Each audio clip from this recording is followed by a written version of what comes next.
clothing and feather, you know, clothing and feather. So Allah, he sent down clothing and figure, and you know, is it really the panty your wife is wearing is made by Allah? So that statement is a stupid statement, claiming that the one who sent the clothes on you is Allah. That is false. So when you say the Quran was, you know, saying that the iron sent down, that is a stupid statement too, because there it says that Allah, he sent the Quran and the iron down. That's mean anything Allah he give you is sent down. That's why it says the book sent down, the Quran sent down, your panty was sent down, the rain sent down, the you know, the guidance sent down, everything for Allah is sent down. And then the funny is Allah, he says, he keeps saying send down, but in fact he was on earth when he was doing this. So why he sent it down? Isn't it the Quran says that Allah, after he finished creating the earth, he went up to heaven? So send down after he finished creating the earth. Chapter 2:29, it says, after he created everything in earth. You see, everything is done. He went up to heaven. Here they say he turned into heaven. That's false. It says istawa ila sama. He rose up to heaven. Change the stupid translator. This is Kari. I don't know this Kari. This is a new one. Let's see the Eid Biktal. He created for you that all in earth, and then he turned to heaven. Okay. Forget about, you know, turn to heaven, which is supposed he should be. He went up to heaven. I'm sure you will find translation, but it says he created all for you in earth. You see it? So when they use this verse to say that iron was sent down, that's against what the verse here is saying, because Allah, he created everything in earth before even he leave the earth, which means Allah was in the earth, and then he went to heaven, and there was no heaven. And this is even before he created Adam. He created the earth. You see stupidity here. وَإِذَا قَالَ رَبُّكَ, you know, because what the earth have to do with the creation of Adam. Remember, Adam in Islam was created in heaven, not in earth. You see the stupid Muhammad? He cannot make a story fit. According to Islam, Adam was not created in earth. So Allah created the earth, but Adam will live in heaven. And then he says, and I'm going to make a caliphate for the earth. But he created him to live in the heaven, and he said to him, go and live in the heaven. And the heaven is not the same as the heaven in the Bible. It's different heaven. It's a heaven in sky. This is why in the Quran says in different verse. You see, when you answer one thing, you will find yourself you are studying the whole book with me, right?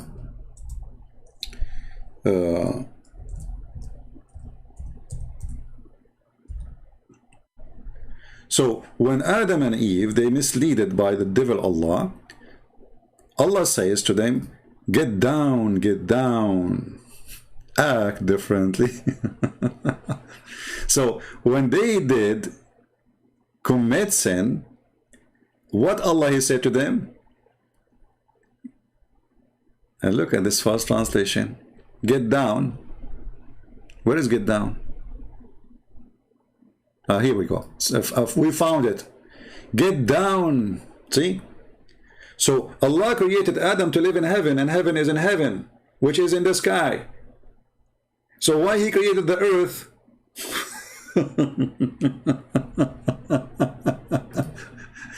This is what happened when the one is making this or remaking the story is a monkey. Okay. Have fun. Okay, now we go to Shabura. Mr. Shabura, you know, is a sheikh. You know, Mr. Shabura is a big sheikh. He's a lot of sheikh, you know, like there's sheikhs all over. Look at him. And Shabura, he made an agreement with Anthony Roger that if we debate about the Quran, about the salvation in Islam, we are not going to use anything from Muhammad words. Ali I want to begin by giving all praise and thanks to the only true triune God who loved me and saved me, and I pray that he'll do the same for Dr. Ali and other Muslims and anybody else who doesn't believe in Christ as Lord. Talking about salvation according to the Quran, from my perspective, is more than a little bit difficult. Anyone who's read the Quran knows, and here Dr. Ali would openly acknowledge this, I believe, the Quran is not a systematic book. But the real problem is that it doesn't even lend itself to being exegeted or systematized, in my view, into a coherent overall teaching on many issues, including salvation. After all, the Quran doesn't tell us when, where, or why certain verses or chapters were revealed. Stop, Anthony. Why he need to tell you? I mean, come on. Exactly. You see, the Quran is a book, like suddenly there's a verse came. But why? We do not know why. Why? Because the Quran is a stupid book. It's not like, okay, Jesus, he went to the mount and a crowd was there, and then Jesus said to them, no. Muhammad made a rap song, which is stupid and doesn't make sense. And then he put a verse, actually he didn't put it anywhere, and he just said it. He make a statement. And that supposedly have connection with that incident which happened there. But nowhere in the Quran says what the purpose of this verse. And that's what makes the book so stupid. So one verse speak about, let's say, about tomato. The second verse is speaking about how to do laundry. Like what? What is the connection? Which is often critically important when interpreting something. You need to know the context. Moreover, the Quran doesn't tell us which chapters or verses are before or after each other. And so it's difficult to know which of Allah's changing commands or teachings are his final decisions on a matter. For example, as everybody's probably heard, in one place the Quran says people can't drink alcohol at all. In another place it says they can, just not before prayer. And then in still another place it says, it doesn't even restrict it to that degree. According to Muslims, the first thing I said was the last thing Allah revealed, and so reflects his final requirement. And the last thing I said came earlier and reflects a decision that Allah later changed his mind about.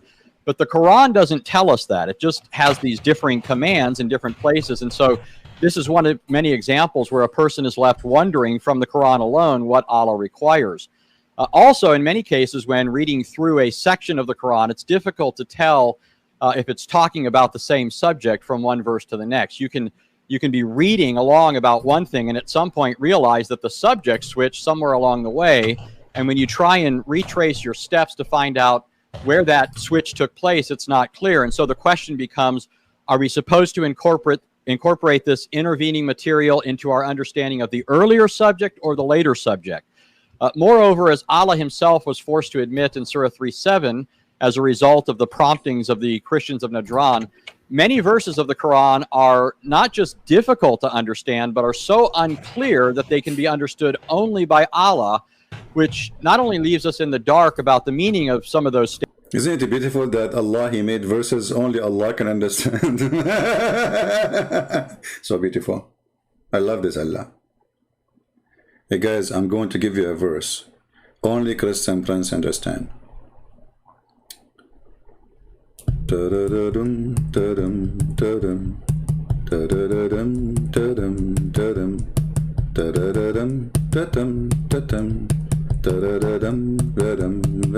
Takbir. Okay. Hey Christian Prince, what you just said, I wouldn't understand. Like, what does that mean? Only Christian Prince knows best. Wow, that's deep. That's so good. Who can do that? I mean, only Allah can do that. So it's a book of guidance, and this book of guidance nobody understands save Allah.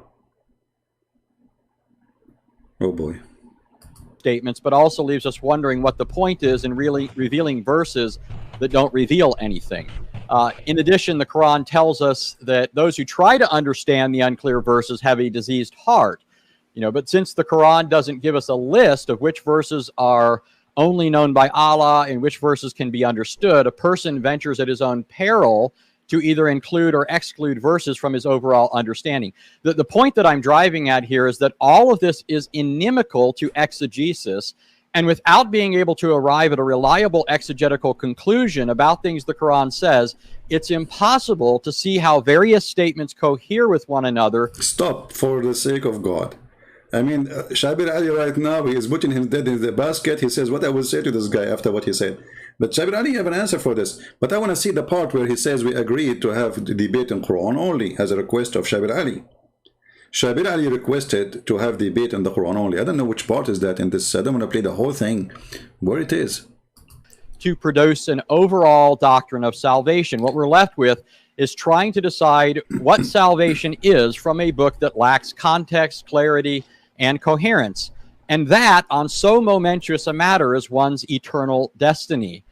Now, one can try to bring in here the biographies, the commentaries, and the traditions to help the Quran out. But this raises several issues, including the fact that if the Quran is Allah's eternal speech, we have to wonder why it needs to be supplemented by these other sources, things that aren't even considered to be Allah's eternal speech. Why does Allah's speech need props and crutches to hold it up? Secondly, the hadith would bring in a whole host of other problems besides the ones I've already mentioned, not only with respect to the interpretation of the Quran, but specifically with respect to how people are saved. For example, according to the hadith, one of the things Allah will do to save Muslims is by placing their sins on Jews and Christians to suffer hell in their place. Now, Shabir and I have agreed to debate simply the Quran alone, and so I'm just bringing this. See? So in the minute 24:45, Shabir and I agreed to debate the Quran alone. So why Shabir he don't want to debate what his prophet said with the Quran? I mean, isn't it Islam is based in what Muhammad said? Isn't it the Quran itself is a hadith? Hadith is mean a speech. So even the Quran called the Quran a hadith. And Muhammad, God supposedly, claimed that the Quran is the best of the hadith, which means the best of his speeches.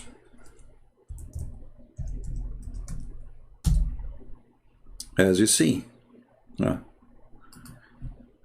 for some reason, here we go. Come on, come on, come on, come on. I will keep hit you until you work. Okay, now it worked. All right. So Quran is the best of the hadith. Who is the best to tell hadith more than Allah? Read it. You see it? وَمَنْ أَصْدَقَ مِنَ اللَّهِ حَدِيثًا. Who is better than Allah to tell hadith? Chapter 4, verse number 87. Huh? So the Quran is a hadith.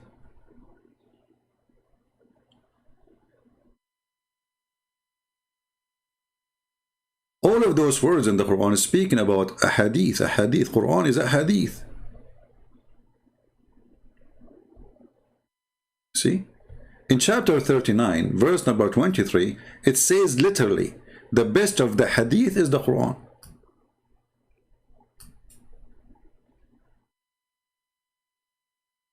You see here it says, sorry, they translate the word hadith as a statement. In Arabic it says, Allahu nazzala ahsan al-hadithi kitaban. Allah he sent down the best of the hadith, a book. So why Shabir Ali he don't want the hadith? Remember the whole debate is about salvation, right? Salvation in Islam. Okay. And you know, Shabir Ali, he made a long speech trying to explain to us that in Islam there is salvation. And the funny that Shabir Ali, he was quoting the Pope, but he don't want to quote the Prophet. And can you believe it? A Muslim sheikh, he quote the Pope, he quote writers, authors, but he don't want to quote his Prophet. I thought you want to debate Quran only. Okay, Shabura, go ahead. Works. Thus, the Quran often couples faith and works as the twin criteria of salvation. This is the first lie, and Shabir Ali, he know that this is a big lie. Let us go, and this is just to show you why Shabir Ali don't want the hadith. Because hadith will destroy all his lies. And I say the word lie, not as an insult, but this is a normal practice for a Muslim. You cannot be a real Muslim unless you lie. As you know, Islam without lies dies. So read with me carefully. When Muhammad, he said,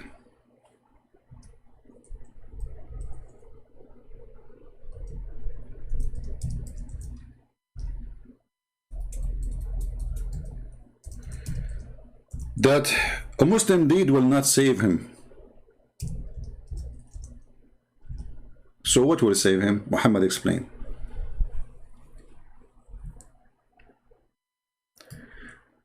Here I want to show you how the Islamic deception work.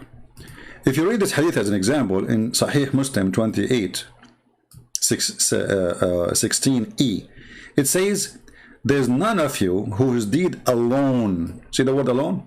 That does not exist in Arabic. So if you are a person who like Anthony Roger or David Wood or etc., you have to be depending on what the translation is saying, assuming that they are truthful. But here it's a lie. There's nowhere actually in the Muslim to show me the word alone. Actually, the liars themselves, they expose themselves by different translation in the same website, where the translation take the word alone off. Let us go.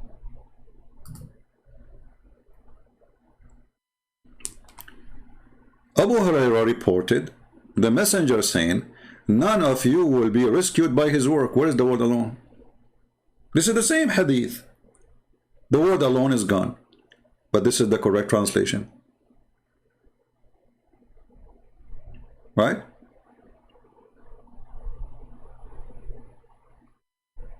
So his work alone does not exist. His work will not rescue. What about faith? Will not rescue. We just heard Shabir Ali saying that you have two things to say to earn salvation in Islam, which is your deeds and your faith, right? We just heard him. I don't know if you have a bad memory. We can play it again. Your faith and your deeds. And then you go and you read what Muhammad explained. Who is better to understand Islam? Ashabura, Zakura, Zuzu, Tutu, Fufu, Zuzu, Muhammad, Mimi, or Muhammad the Prophet? Here you see how Muslims, they are ashamed of their Prophet, and this is why they say we are Quran only, because this is really crazy. So all those things Muhammad, he said in the past, it's stupid. Those who do these, they will go to heaven, and gardens and river underneath of them. What is a river? Is that a diarrhea? Or virgin, blah, blah, blah. This hadith destroy everything. And this is Sahih. As you see, this is Bukhari and Muslim. This is very authentic. So your deed will never save you, and your faith will not ever save you. Because what? What will save you? Unless Allah, He cover me with His mercy, it's a lock. Actually, I'm going to use, I don't know if you heard me, I was taking selfie of a Muslim who posted something. When we said that why Allah created earth for Adam if Adam is going to live in heaven. Look what this Muslim, he said. Thank you, Mr. Gartin. I think, Adan, are you Indonesian, my friend? You are welcome here. I love Indonesian people.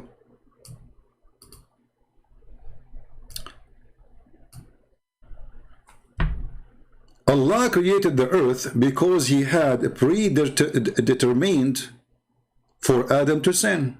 Look at this. Did you see what I'm saying? So Allah predetermined sin for Adam. So Allah had a plan. So all Allah's statement to Adam was a lie. He told him, go and go to heaven. Don't eat from this tree. But Allah, He you know, He have a destiny to Adam that he will commit sin, he will ask for forgiveness, I will forgive him, I will send him down to earth. Like, what the heck? Look what you just did.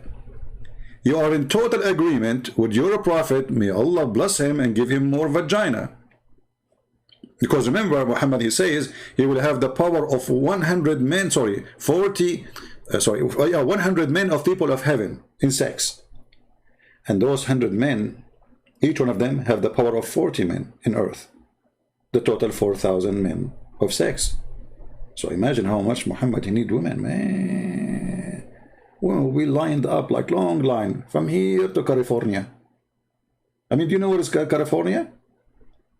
Long line of women. And Muhammad is doing like boom, boom, boom, boom, boom, boom, boom.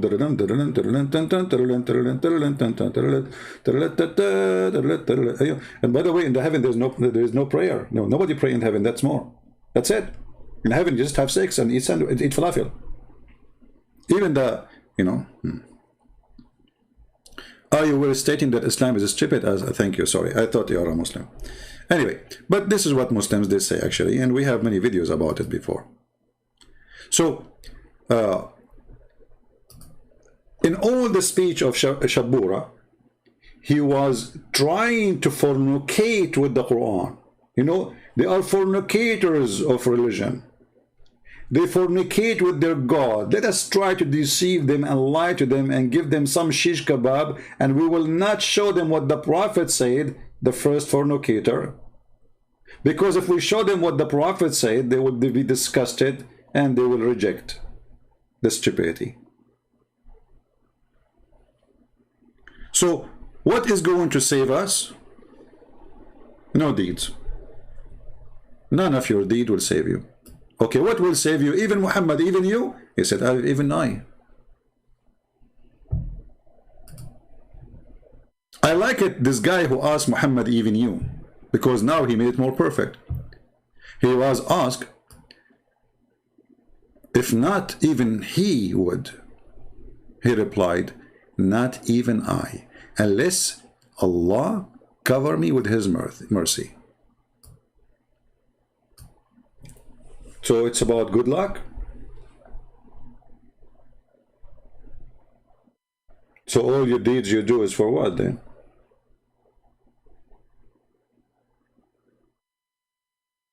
And then Muhammad, he noticed that he is being stupid. Now he said, but keep the straight path, keep the straight. So you just told them all those deeds are a lie. You just told them that prayer is a lie. You just told them that charity is a lie. You told them that doing jihad, killing some Christians in Kabul airport and more than 100 Muslim in Kabul is not a, will not help you. It's a good deed according to Islam, but those deeds will not do anything to you. So all the promise he made himself is a lie.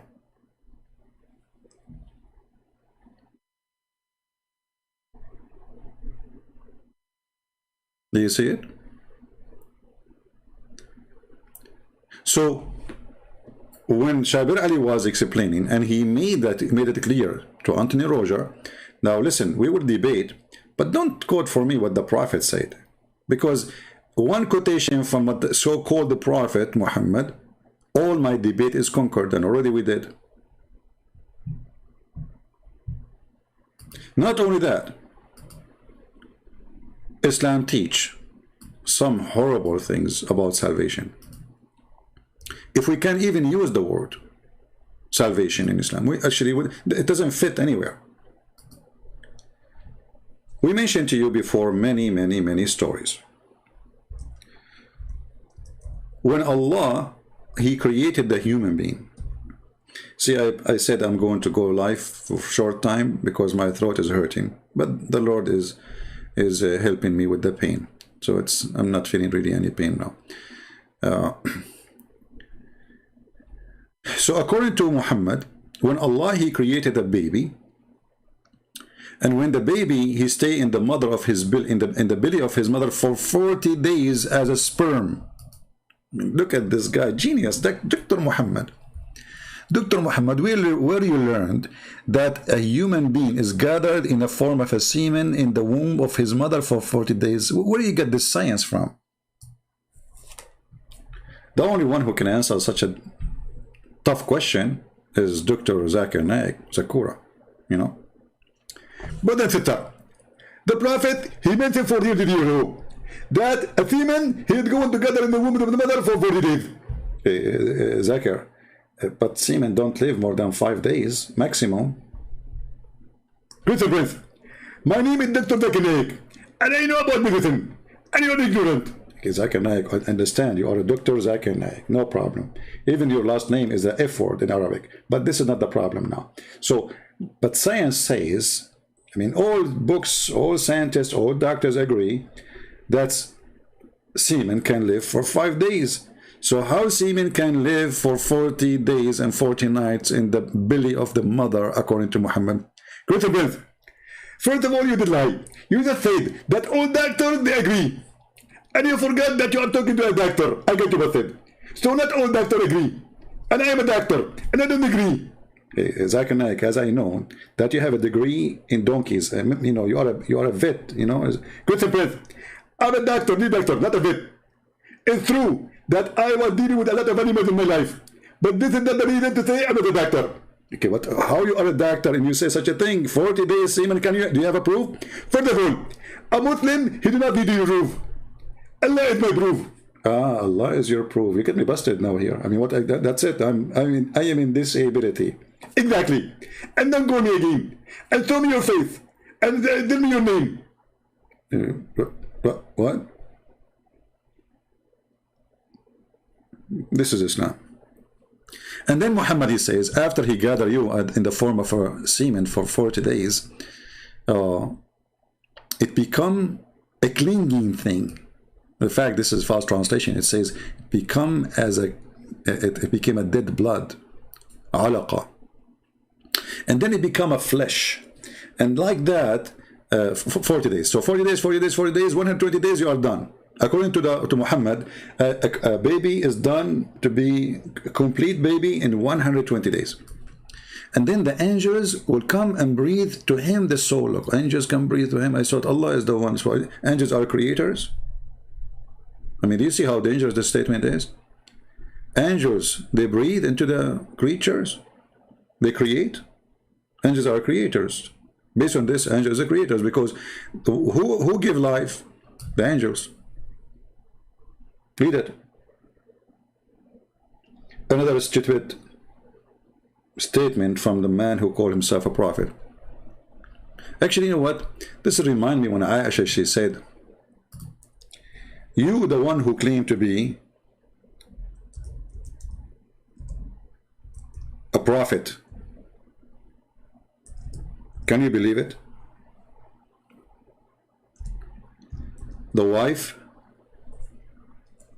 of Muhammad saying such a thing? You might say I am making things up. Aisha, she never said that. She did. أنت الذي تزعم أنك رسول الله. أنت الذي تزعم أنك نبي. You, the one who claim to be a messenger of Allah. Aisha, she got him busted. And if you are a person watching Muhammad,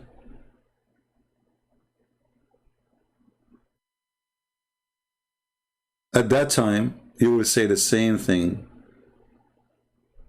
to Muhammad.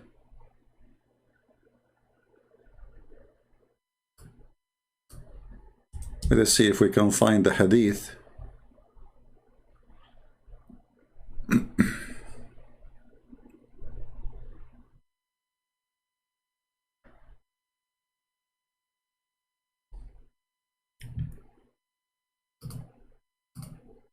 In English. Until now we have no luck. I don't think we will find it.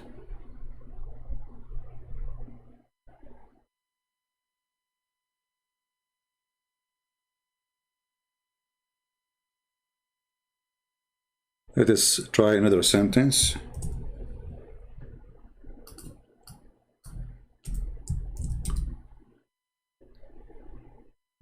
Yeah, I think it's here. Let's see, maybe here. No. No.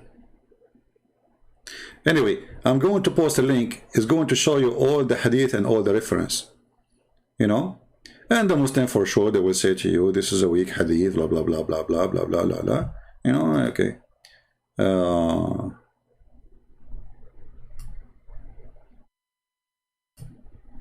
Yeah, as usual. Let me shorten the link, because I cannot find it in English.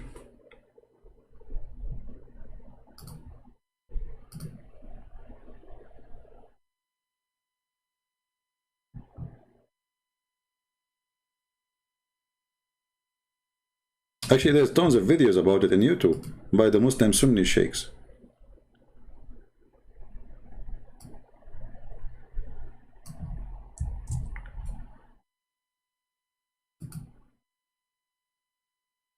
You know, this website usually never open, but today we got lucky and it's open. Let me show you first.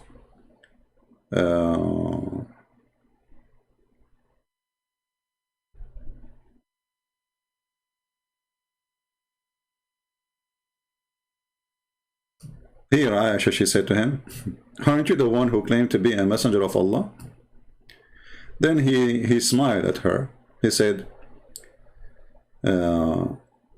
but it says here, he is angry, like